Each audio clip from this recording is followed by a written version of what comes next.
বিয়ের দিন বাসর ঘরে ঢুকেই জামা কাপড় খুলে বসে আছি। কারণ আমি যে পতিতালয়ের মেয়ে। রাত 11টা বেজে গেছে। আমার যে বিয়ে হয়েছে এটা এখনো ভাবতেই পারছি না। আমি এখনো ভাবছি আমার মতো মেয়েকে কেন বিয়ে দেওয়া হলো। আমি তো বিয়ে না করেই প্রতিদিন নিজের শরীরকে অন্য পুরুষের কাছে বিলিয়ে দেই। বাসর ঘরে বসে এইসবই চিন্তা করছি।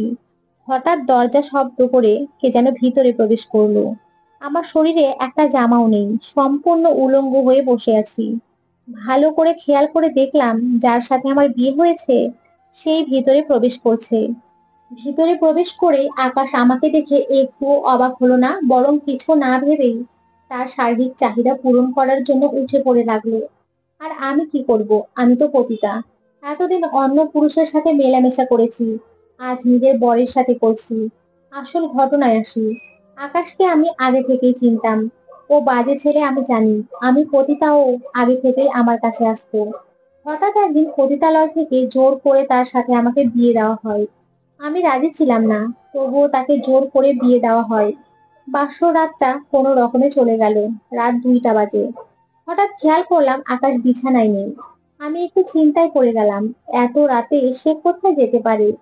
যদিও আমি কখনোই তার মনের মতো হতে পারবো না, তবুও পতিতা হলেও তো আমি মেয়ে। আর মেয়ে মানুষের তো স্বপ্ন থাকে সুন্দর সংসার, ভালো বর, দুইটা জিনিসের। যদিও পেটের দায়ে এইসব কাজ করতে হতো, তবুও আমি একটু অন্যরকম ছিলাম। রাত 2টা, আকাশ ঘরে নেই। আকাশের বাড়ি হঠাৎ করে চলে এসেছি। আগে কোনোদিন দেখিও নি, জানিও না এটা কোন জায়গা। আমিও বিছানা ছেড়ে উঠে পড়লাম, দেখি তাকে কোথায় পাওয়া যায়। সারা ঘর অন্ধকার, চারিদিকে বাহিরের থেকে জ্যোৎস্নার আলো ঘরের মধ্যে ঢুকে পড়ছে। তাই একটু একটু সবকিছুই বোঝা যাচ্ছে। আমি ঘরের মতো হাঁটতে লাগলাম। ঘরের আলো জ্বালাবো তবুও পারছি না, কারণ আমি জানিও না কোথায় থেকে আলো জ্বালাতে হবে। আমি আলো জ্বালানোর জন্য এই দিক ওই দিক খুঁজে যাচ্ছি। অন্ধকারের মধ্যে এমন পায়তারা করতে লাগলাম, হঠাৎ কি যেন একটা বড় বাক্সের সাথে ধাক্কা লেগে পড়ে গেলাম। পায়ে একটু ব্যথাও পেলাম। অন্ধকার আর জ্যোৎস্নার আলোয় মিলিয়ে দেখতে পেলাম ভালো করে একটা বাক্স। কি থাকতে পারে এই বাক্সের মধ্যে? আগে কোনোদিনও এমন অদ্ভুত রকম বাক্স দেখি নাই। কৌতূহল বশত বাক্সটি খোলার চেষ্টা করতে থাকলাম। অনেক কষ্ট হচ্ছে, তবুও বাক্সটি খুলতে পারছি না। অনেক সময় চেষ্টা করার পর হঠাৎ করে বাক্সটি খুলে ফেললাম। এরপর যা দেখলাম তা দেখে নিজের সশরীরে দাঁড়িয়ে থাকার শক্তি পেলাম না। আমি দেখতে পেলাম একটা অর্ধগলিত লাশ। দেখে মনে হচ্ছে অনেকদিন আগেই এই লাশটাকে এই বাক্সে আটকে রাখা হয়েছে। আমি লাশটার মুখ ভালো করে দেখতে পারি নাই। ছোটবেলা থেকেই একটু সাহসী ছিলাম বলা চলে, তবে ভয়ও পেতাম। অনেকটাই ভালোভাবে দেখার জন্য বাক্সর কাছে গিয়ে লাশের মুখ দেখার চেষ্টা করলাম। হঠাৎ খেয়াল করলাম লাশের শরীর থেকে লাল রক্ত বের হচ্ছে। রক্ত দেখে মনে হচ্ছে মাত্র শরীর কেটে গেছে বলে রক্ত বেরোচ্ছে। আমি এবার ভয় পেয়ে গেলাম। ভয় পেয়ে দূরে সরে গেলাম। বাক্সটা খোলা রেখেই আমি অনেকখানি দূরে চলে গেলাম। ভয় লাগছে খুব। এখনো আকাশের খবর নেই। আমি বিছানায় শুয়ে পড়লাম, কখন যেন ঘুমিয়ে পড়লাম। আবারও হঠাৎ ঘুম ভেঙে গেল। ঘুম ভেঙে যাওয়ার পর ওদিক ফিরে দেখি সেই রক্ত মাখা কুৎসিত চেহারার মানুষটাকে। সে মানুষ কিনা অন্য কিছু তা ধারণা করা আমার সাধ্যের বাইরে ছিল। আমি ভয় পেয়ে তাড়াহুড়ো করে বিছানা থেকে নেমে পড়লাম। অন্ধ ঘরের মধ্যে বেশ কিছু সময় ছুটোছুটি করে বের হওয়ার চেষ্টা করলাম, কিন্তু বের হওয়ার রাস্তা কোথাও খুঁজে পেলাম না। এরকম ছুটোছুটি করার পর হঠাৎ একটা শব্দ শুনতে পেলাম। শব্দটা কেমন যেন অদ্ভুত রকমের, আগে কখনো শুনি নাই। হঠাৎ কেউ একজন বলতে লাগলো, সবে মাত্র শুরু, আরো কত কিছু তোমার জন্য অপেক্ষা করছে। বিয়ে করেছো না জোর করে, এর মজা এখন বুঝবে। আমি শব্দটা শুনতে পারছিলাম। শব্দটা এমন ভাবে কানে এসে লাগছিল, মনে হলো কেউ একজন খুব রাগে রাগে আমার কানের মধ্যে আঘাত করছে। 3-4 মিনিট এমন চলতে থাকলো। আমি অন্ধকার ঘরে গুটিসুটি হয়ে বসে আছি। কোথায় যে বসে আছি তাও জানি না। হঠাৎ দরজা খোলার শব্দ পেলাম। দরজার দিকে তাকানোর সাহস হচ্ছিল না, তবুও আকাশ আসবে বলে আশায় তাকিয়ে থাকলাম। এবারে সত্যিই দেখতে পেলাম আকাশ দরজা দিয়ে ঢুকছে। আমি কোনো কিছু না ভেবে সোজাসুজি আকাশের দিকে ছুটে গেলাম এবং তাকে জড়িয়ে ধরলাম। আকাশকে জড়িয়ে ধরে অনেক সময় কাঁদতে থাকলাম। আমার এমন অবস্থা দেখে আকাশ জিজ্ঞেস করতে লাগলো, কি হয়েছে, এমন করছো কেন, কোনো সমস্যা? আমি কোনো উত্তর দিতে পারলাম না। সাহসী হলেও আমি অনেক ভয় পেয়েছিলাম।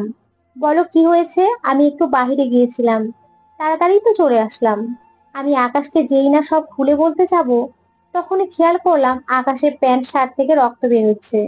এমন অবস্থা দেখে আমি আকাশের মুখের দিকে তাকাতেই যা দেখলাম, তাতে আমার দাঁড়িয়ে থাকা সম্ভব ছিল না। আমি দেখলাম আকাশের মুখটা সেই অর্ধগলিত লাশের মতোই, রক্ত দিয়ে ভরা, মাংসগুলো নেই, কিছু কিছু জায়গায় হাড় দেখা যাচ্ছে। আমি চিৎকার করে দরজার সামনে দেখে সোজা দরজা দিয়ে বাইরে বের হয়ে গেলাম। বাহিরে অনেক অন্ধকার ছিল, তবু এর হাত থেকে বাঁচার জন্য আমাকে বাইরে যেতেই হবে এমনটা ভেবেই বাইরে এসে দৌড়াতে থাকলাম। কখন যে একটা বনের মতো অঞ্চলে ঢুকে পড়েছি তার তো কোনো খেয়ালই নেই। চারিদিক অন্ধকার আর গাছপালাতে ভরা, কোথাও কিছু চিনি না। তাও আবার অন্ধকার, রাত কয়টা বাজে কোনো কিছুই খবর নেই।